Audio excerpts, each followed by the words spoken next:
Hey everyone, it's the Comic Castate. I want to discuss why I think women or femininity gets the short end of the stick when it comes to shonen. And this topic has been discussed quite a bit, but I guess I want to get more into like the fundamental structure in how a lot of these shonen series are made. And what are the main reasons that a female character might get the short end of the stick? Definitely has to do with the fact that there just aren't many female characters that get to be main characters. Now, there has been like a bit of an up going, but like things have been like slightly going positive on that end. But the fact of the matter is, most series that get published in the like Weekly Shonen Jump or other shonen magazines tend to have a male protagonist. And when you have like your main character being male, generally the main character gets a lot of focus. They are the main character after all. And because of that, get less exploration, which is like standard storytelling, right? It's standard storytelling. Whoever you deem to be the main character will get a lot of focus. It's just how it is. It's not inherently like something awful or bad or something like that. It's a choice. It's a choice always to, pick who you want your main character to be because they're going to get a lot of focus. It's really that simple. And a lot of these series are plot-based series, make no mistake. Generally the plot itself is what's running the show here, not necessarily the characters. Like, we have to defeat the big bad, and because we have to defeat the big bad, we now have to make sure that the main character is related to the big bad in some way, or we have to make sure that the main characters, the big bad did something to the main character, the plot itself has to justify the main character's kind of existence as well, because these are ultimately plot-based shows. They're not necessarily character-based shows. So I think that's probably the first thing, which is that the primary drivers for a lot of these series, JJK would be another one of these, like Haikyuu would be another one of these to an extent. I would put that in the lesser end of when I say like plot-based, but a lot of these shonen series are plot-based, moved forward by the plot. The plot is the thing that dictates what gets the focus. That's why, like, if you watch like One Piece or something, like when you go to like a new island, right, which is the plot, or the story, the people that get focused in that arc are the people who live there. And it's not necessarily that the character themselves decides what island they go to. It's more like the island shows up, and then the plot of the island is what reveals what gets focused on and what doesn't get focused on. Like the ship, like in JJK, like the different incidents or the villains and what they're trying to do, like those are all the things that drives the plot forward, and the characters react to it and then develop in relationship to the plot. If there was a more of a character-focused show, then the characters themselves would drive the plot. So, like an example of how it would be formatted would be like the character themselves would be choosing what actually gets focused on in the series. Or maybe like a couple of chapters is just dedicated to focusing on a certain character and what's going on in their life, and then another couple of episodes is dedicated to like another character and what's going on in their life, right?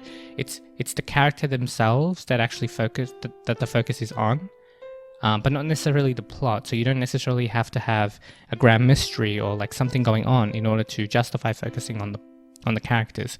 A good example of this is like Kekai Sensen or Blood Blockade Battlefront, where it's kind of like an episodic series. So you just choose what character they want to focus on, and then they just explore that character. Another good example is like BoJack Horseman. There's heaps of episodes where things are just like very character focused. We have like a Diane episode, or we have an episode where we just focus on like BoJack's past, or we have an episode where we focus on like the relationship between BoJack and his old friend, or like a lot of the stuff, like the thing that actually determines what gets the focus is just whoever the point of view character is at that point. and whatever the writer determines the point of view character to be. So, when you have a series that are very plot focused, the only way a character will get a lot of spotlight is if the plot actually justifies it. They're not going to be willing to give a lot of focus to characters if the plot itself isn't focused on them. I mean, you can see this example so much in like One Piece, where some of the Straw Hats have to take a backseat because quite frankly the conflict has nothing to do with them, and they end up just being in the background, just doing, well, nothing important really. So when we have these plot focused shows, whoever is fundamentally tied to the plot is what gets focused. Okay, and because of that, the main character is generally if we had to put like a kind of emphasis on, the main character and everything in relationship to the main character is always going to be in relationship to the plot. And that's how we get like so many of, like Child of Prophecy type of stuff and Chosen One stories and, just like a lot of incidents happening to the main character because, otherwise there just wouldn't be any consistency, because then it would just be like the plot happening. So the main character is always, involved in some way with the main plot, and that's fine from like a writing point of view. And so because the main character is tied to the plot, right? And then the main character tends to be a male, and the support character, there's a lot of like trios and stuff, like Sakura, like Nobara from Jujutsu Kaisen, their characters aren't necessarily fully connected to what's actually going on, or they're not necessarily given the limelight and stuff like that because they're not the main character, and because their personal stakes, like what they're personally invested in when it comes to what's actually happening in the plot has more to do with just the fact that they're connected to the main character more than what their personal stakes actually are, so they end up taking a back seat. So fundamentally, in these plot-based shows where they're not the main character, they're always gonna, be given the short straw to some degree. And yes, you can make that argument for other, male characters and stuff, like any supporting character, right? You can make this argument for. But what I'm trying to say is that, well, there's just a lot more main characters that are men. And because of that, this plot-based nature is constantly affecting the women of these shows, of these series. And now another thing would be that the series tends to, and I mentioned this before, like increase the number of characters that they have constantly. What tends to happen here is, since you're getting more characters and more characters and more characters, there's always like a newer, there's always a new character to explore, or a new character based on like the location they're exploring, and because of that, the main character cast will end up having to take a backseat. The main character itself will never take a backseat, and that's because they are the main character, right? And once again, we just established that there aren't that many women protagonists in these shonen series.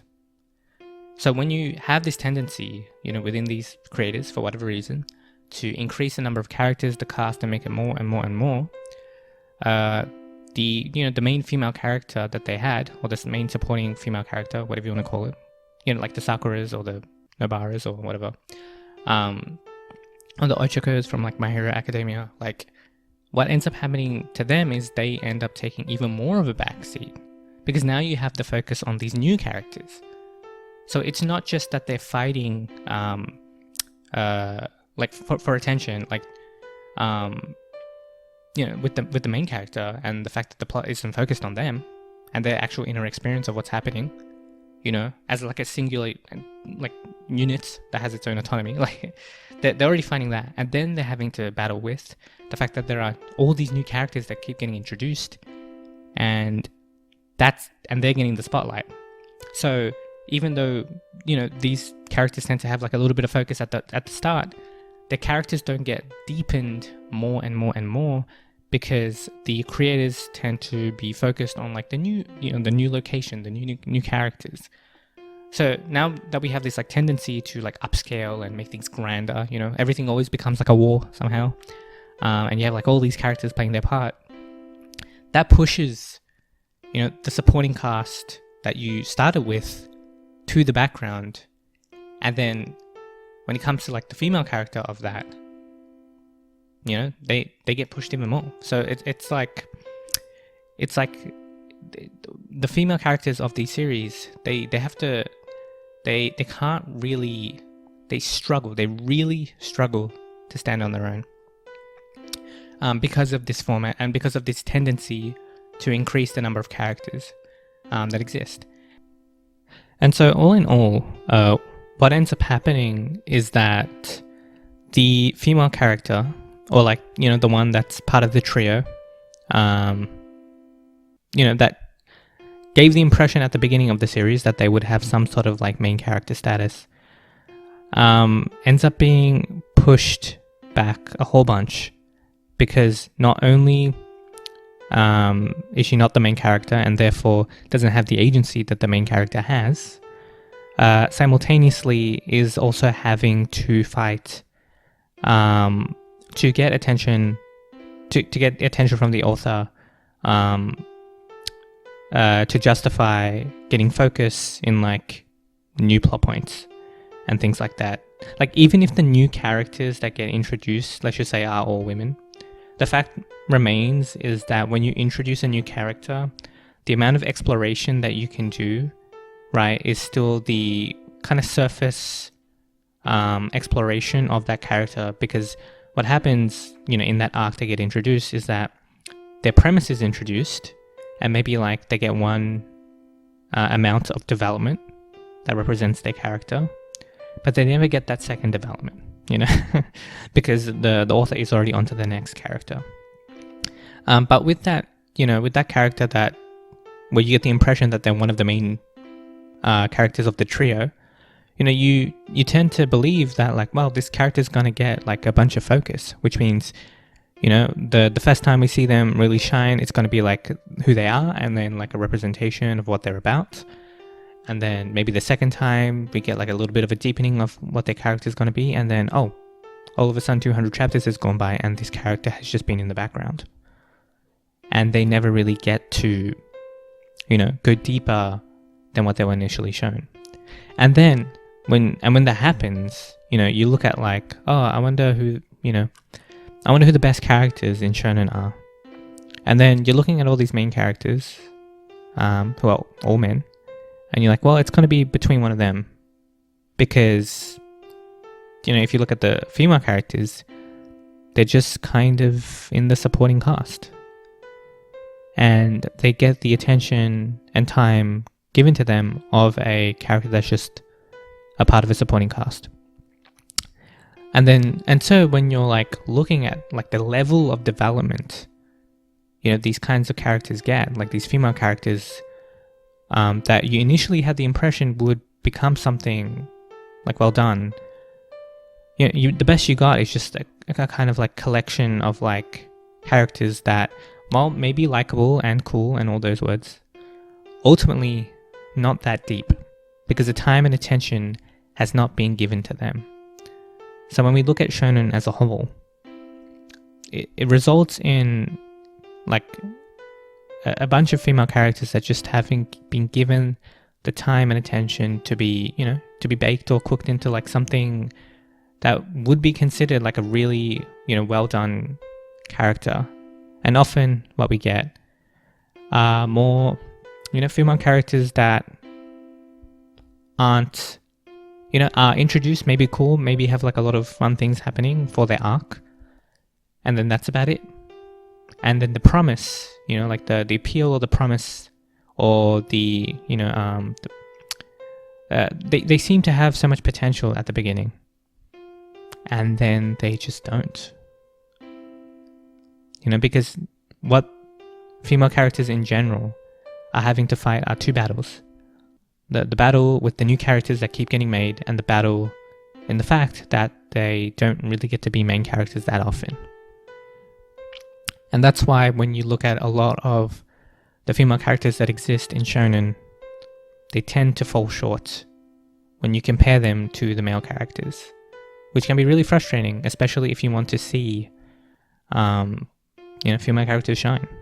If you want to see female characters get focus. So yeah, like on like a based almost like structural way, like even the way the storytelling is done.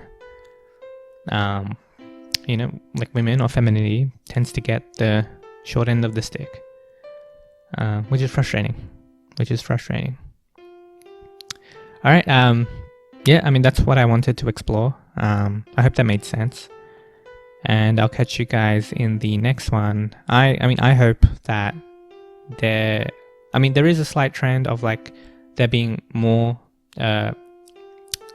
characters that are women that are now in the lead. Like there is a bit of an uptick. But I personally want more. I want more. I want more characters that are, female-led. I want more series that are female-led because I think it's important. I personally don't see the plot-based structure changing. Like I don't see things moving towards a bit more of like an episodic vibe just on the mass. And because of that, that's why I'm emphasizing that I want to see more main characters that are female. Female-led series. I think that would be cool. All right. Hope you guys enjoyed that one. Bye-bye.